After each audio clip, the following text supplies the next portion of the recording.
நீங்கள் ஒரு பெரிய துணிக்கடையில் ஒரு பிராண்டட் சட்டையை தொட்டு பார்க்கிறீர்கள். அதில் மேட் இன் பங்களாதேஷ் என்ற லேபிள் இருக்கிறது. அந்த ஒரு சிறிய துணிக்கு பின்னால் ஒரு நாட்டின் ஒட்டுமொத்த ரத்தமும் வியர்வையும் ஒளிந்திருக்கிறது என்று சொன்னால் நம்புவீர்களா? கிரிக்கெட் மைதானங்களில் இந்தியாவுக்கு சவால் விடும் வங்கதேசம் உலக ஜவுளி சந்தையில் ஒரு ஜாம்பவான். ஆனால் அந்த ஜொலிக்கும் விளம்பரங்களுக்கு பின்னால் கேமராக்கள் நுழைய அஞ்சும் ஒரு இருண்ட உலகம் இருக்கிறது. பசி, வறுமை, சுரண்டல் மற்றும் விளிம்பு நிலை மக்களின் தினசரி மரண போராட்டம். இதுதான் வங்கதேசத்தின் இன்னொரு முகம். இன்று பொலிட்டிக்கல் வாரியர்ஸ் தமிழ் சேனலில் பொருளாதார வளர்ச்சியின் போர்வையில் மறைக்கப்பட்டிருக்கும் அந்த பயங்கரமான உண்மைகளை தான் தோலுரித்து காட்டப் போகிறோம். இந்த பயணத்தின் இறுதியில் நீங்கள் வாங்கும் ஒவ்வொரு ஆடையையும் ஒரு முறைக்கு இருமுறை யோசித்து பார்ப்பீர்கள். பகுதி 2. டாக்காவின் நரக குழிகள். வங்கதேசத்தின் தலைநகர் டாக்கா. ஒருபுறம் வானளாவிய நவீன கட்டிடங்கள் உயர்ந்து நிற்க, அதன் நிழலிலேயே மைல் கணக்கில் பறந்து விரிந்து கிடக்கின்றன குடிசை பகுதிகள். இங்கே சாக்கடை கால்வாய்களை ஒட்டியே பிளாஸ்டிக் தாள்களாலான வீடுகள் கட்டப்பட்டுள்ளன. ஒரு சிறிய அறையில் 5 முதல் 7 பேர் வரை வசிக்கிறார்கள். ஒட்டுமொத்த தெருவிற்கும் ஒரே ஒரு தண்ணீர் குழாய் தான் ஆதாரம். இங்கே அந்தரங்கம், பிரைவசி என்பது ஒரு ஆடம்பரமான வார்த்தை. மழை காலங்களில் சாக்கடை நீர் வீட்டிற்குள் புகுந்துவிடும். கோடை காலத்தில் ஒரு சிறிய மின் கசிவு ஏற்பட்டால் கூட ஒட்டுமொத்த குடிசை பகுதியுமே தீக்கிரையாகிவிடும் அபாயம் இங்கே ஒவ்வொரு நொடியும் இருக்கிறது. சுகாதாரம் என்பது இங்கே பகல் கனவுதான். பகுதி 3. சிதைக்கப்படும் எதிர்காலம். குழந்தை தொழிலாளர்கள். இந்த குடிசை பகுதிகளில் பிறக்கும் குழந்தைகளின் எதிர்காலம் பிறக்கும் போதே முடக்கப்படுகிறது. இங்கே குழந்தைகளுக்கு பள்ளிக்கூடம் என்பது எட்டாக்கனி. தங்களின் பசியை போக்க அவர்கள் குப்பை மேடுகளை தான் நாடுகிறார்கள். நச்சுத்தன்மை கொண்ட பிளாஸ்டிக் மற்றும் மருத்துவ கழிவுகளுக்கு இடையே அவர்கள் கைகள் உணவை தேடுகின்றன. இன்னும் சில குழந்தைகள் 10 வயதிலேயே ஜவுளி தொழிற்சாலைகளில் மிக குறைந்த ஊதியத்திற்கு சேர்க்கப்படுகிறார்கள். கனமான இயந்திரங்கள் மற்றும் ரசாயனங்களுக்கு இடையே அவர்களின் பால்ய காலம் சிதைக்கப்படுகிறது. விளையாட வேண்டிய வயதில் அவர்களின் கனவுகள் தொழிற்சாலை புகையில் கருகி போகின்றன. பகுதி 4. Made in Bangladesh. ரத்தம் தோய்ந்த ஆடைகள். வங்கதேசத்தின் பொருளாதார முதுகெலும்பாக திகழ்வது ஜவுளித்துறைதான். ஆனால் அந்த முதுகெலும்பை சுமப்பவர்கள் ஏழை தொழிலாளர்கள்.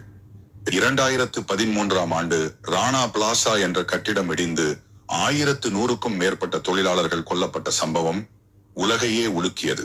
அந்த தொழிலாளர்கள் உலக புகழ்பெற்ற பிராண்டுகளுக்காகத்தான் வேலை செய்தார்கள். AHA moment. இங்கேதான் ஒரு கசப்பான முரண் ஒளிந்திருக்கிறது. நீங்கள் ஒரு பெரிய மாலில் வாங்கும் சட்டையில் இருக்கும் மேட் இன் பங்களாதேஷ் என்பது வெறும் டேக் அல்ல. அது ஒரு ஏழை தொழிலாளியின் வியர்வை மற்றும் கண்ணீரின் அடையாளம்.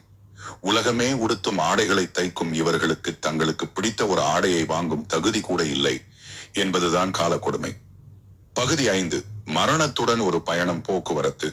வங்கதேசத்தில் பயணம் என்பது மரணத்துடன் விளையாடுவது போன்றது. மக்கள் தொகை பெருக்கத்தால் இங்கிருக்கும் ரயில்களில் காலடி வைக்க கூட இடம் இருக்காது. ரயிலுக்கு உள்ளே இடமில்லை என்றால் மக்கள் ரயிலின் கூரை மேல் அமர்ந்து கொள்கிறார்கள் அல்லது வாசலில் தொங்கிக் கொண்டு செல்கிறார்கள்.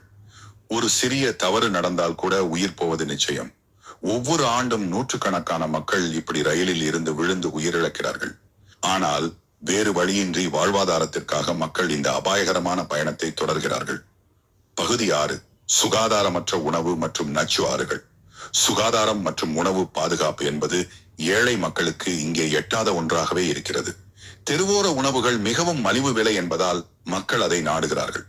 ஆனால் பலமுறை பயன்படுத்தப்பட்ட கருப்பு நிற எண்ணெய் மற்றும் அசுத்தமான தண்ணீரால் தயாரிக்கப்படும் இந்த உணவுகள் காலரா மற்றும் டைபாய்டு போன்ற நோய்களை பரிசாக தருகின்றன. அதேபோல் வங்கதேசத்தின் உயிரோட்டமாக இருந்த நதிகள் இன்று தொழிற்சாலை கழிவுகளால் விஷமாக மாறியுள்ளன.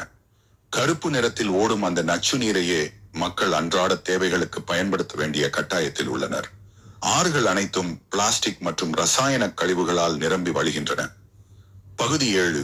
இருண்ட தெருக்கள். பெண்களின் அவலம். வறுமையின் உச்சகட்ட கொடூரம் எங்கே தெரியுமா? சில பெண்கள் தங்களின் குடும்பத்தை காப்பாற்ற அல்லது கடத்தல் கும்பல்களிடம் ஏமாந்து பாலியல் தொழிலுக்கு தள்ளப்படுகிறார்கள். ஆசியாவிலேயே மிகப்பெரிய சிவப்பு விளக்கு பகுதிகள் வங்கதேசத்தில் உள்ளன. பசியினால் உடல் விற்கப்படும் அவல நிலை அங்கே இன்றும் ஒரு தீராத சாபமாக தொடர்கிறது. பகுதி 8. மீண்டெழும் நம்பிக்கை மற்றும் முடிவுரை. இவ்வளவு சோகங்களுக்கு மத்தியிலும் வங்கதேசம் முற்றிலும் வீழ்ந்து விடவில்லை. அங்கே சில நம்பிக்கை கீற்றுகளும் தென்படுகின்றன. பிராக் போன்ற தன் ஆர்வத் தொண்டு நிறுவனங்கள் ஏழை மக்களுக்கு கல்வியையும் மருத்துவத்தையும் வழங்கி வருகின்றன.